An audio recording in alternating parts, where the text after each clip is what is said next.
किसने दिया माता पार्वती को बाज होने का श्राप। दोस्तों, क्या आप जानते हैं कि माता पार्वती कभी गर्भ धारण नहीं कर सकती थी। एक श्राप के कारण देवी पार्वती अपनी कोख से किसी बच्चे को जन्म नहीं दे सकती थी। आइए देखते हैं किसने माता पार्वती को श्राप दिया और श्राप का कारण क्या था। इन सभी प्रश्नों के उत्तर जानने के लिए वीडियो को अंत तक जरूर देखें। पुराणों के अनुसार जब माता सती का अंत हुआ तो भगवान शिव बहुत दुखी हुए और वे एक गहरी साधना में लीन हो गए। वहीं तारकासुर नामक के राक्षस ने देवताओं को हराकर स्वर्ग पर कब्जा कर लिया। तारकासुर को ब्रह्मा से वरदान मिला था कि सिर्फ शिव पुत्र ही उसे मार सकता है। माता सती की मृत्यु के बाद भी उन्होंने पार्वती के रूप में पुनः जन्म लिया। देवताओं को जब पता चला कि माता पार्वती और शिव के मिलन से जो पुत्र होगा उसी से तारकासुर का अंत होगा, तो देवताओं ने शिव पार्वती को मिलाने का प्रयास किया। लेकिन भगवान शिव बहुत गहरी साधना में लीन हो गए। उन्हें जगाना आसान नहीं था। सभी शिव जी के क्रोध को अच्छे से जानते थे। उधर तारकासुर का आतंक दिनों दिन बढ़ता जा रहा था। तारकासुर के भय से पूरा जगत कांपने लगा।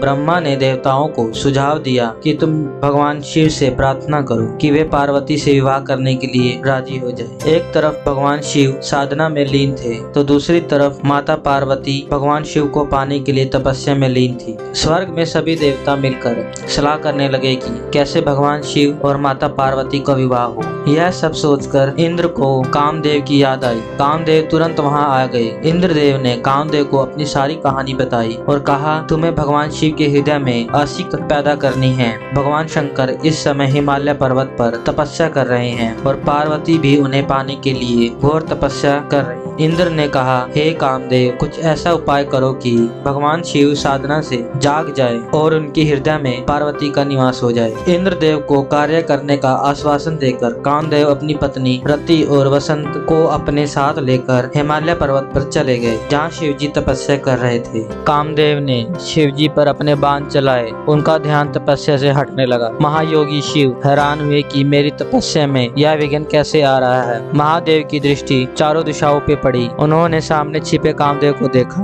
उस समय कामदेव दोबारा बाण छोड़ने वाले थे। कामदेव को देखते ही भगवान शिव को बहुत क्रोध आया। इतने में कामदेव ने बाण शिव पर छोड़ दिया था। वह बाण शिव जी के पास आते ही बेकार हो गया। तभी भगवान शिव के मस्तक के बीचों बीच स्थित तीसरी आग खुल गई और उसमें से आग निकलने लगी। उस आग ने वहां खड़े कामदेव को जलाकर भस्म कर दिया। कामदेव के अग्नि में जलने का दृश्य देखकर वहां उपस्थित देवी पार्वती और देवता बड़े भयभीत हो गए। कामदेव की पत्नी रति मूर्छित होकर गिर गई। मूर्छा टूटने पर देवी रति जोर जोर से विलाप करने लगी। देवताओं ने मेरे साथ बहुत बुरा किया, जो मेरे पति को यहाँ भेजकर शिवजी के क्रोध की अग्नि में भस्म करा दिया। देवी रति ने क्रोध में आकर पार्वती को श्राप दिया। देवी रति पार्वती को अपने पति वियोग का कारण मानती है, इसलिए देवी पार्वती को श्राप देती है कि तुम कभी अपने गर्भ से किसी संतान को उत्पन्न नहीं कर पाओगी। देवी रति की श्राप की वजह से देवी पार्वती ने कभी किसी संतान को जन्म नहीं दिया। कार्तिकेय का जन्म भगवान शिव और पार्वती की ऊर्जा से हुआ, जबकि गणेश का जन्म पार्वती ने अपने तन के मैल से किया था।